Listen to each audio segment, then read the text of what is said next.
স্ত্রী যদি ভালো হয়, কৃষ্ণ ভক্ত হয়, স্বামী যদি কুপথে যায়, স্ত্রী যদি ভক্তিমতী হয়, স্বামীকে ভক্তির পথে নিয়ে যায়, তারাই তো হলো সহধর্মিণী। যে স্ত্রী স্বামীকে ভক্তির পথে নিয়ে যায়। যেমন এক ভক্ত ছিল মাকে মাধবী, যে মাধবী তার স্বামীর নাম হচ্ছে হরিদাস। কোন হরিদাস? না, ডাকাত হরিদাস। ডাকাত হরিদাস হওয়ার মানে কি মা? লোকের ঘরে চুরি করে, ডাকাতি করে, সেই ডাকাত হরিদাস। ডাকাতি করে বলে তার নাম হলো ডাকাত হরিদাস। আর তার স্ত্রী যার নাম মাধবী, মাধবী বড় কৃষ্ণ ভক্ত মা। কৃষ্ণ নাম ছাড়া সে কিছু জানে না।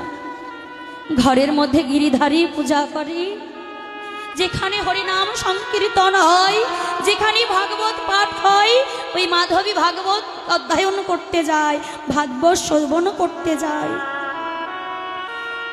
একদিনই যখন মাধবী গেছে বাবা ভাগবত আস্বাদন করতে, এদিকে যখন গ্রামের মধ্যেখানে একটি বড় বৃক্ষ, ওই বৃক্ষের গোড়ায় যখন ভাগবত পাঠক ভাগবত পাঠ করছে, ওই ডাকাত হরিদাস গাছের পিছনে দাঁড়ায় আছে। আপনাদের মতো ভক্তরা যখন বাবা ভগবত শ্রবণ করতে এসেছে, ভগবত শ্রবণ করছে, একে একে আসছে, ওই ডাকাত হরিদাস বলছে আরো ভক্ত আসুক, তারপরে আমি ডাকাতি করব।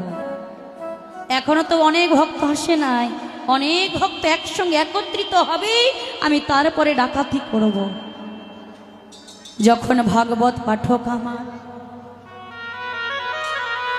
সেদিন ভাগবত পাঠ করে শোনাচ্ছেন ভক্তদের কোন লীলা? না, ভগবান শ্রীকৃষ্ণের গোষ্ঠ লীলা। যে গোষ্ঠ লীলায় আমার ভাগবত পাঠক আস্বাদন করাচ্ছে, ওই ভাগবত পাঠক বলে উঠল, গো তোমরা কেউ জানো বৃন্দাবনের কৃষ্ণ, ওই কৃষ্ণ যখন নবলক্ষ ধেনুর পাল নিয়ে, দ্বাদশ রাখালকে নিয়ে যখন গোষ্ঠে যায়, তার মা তাকে 9টি অলংকার দিয়ে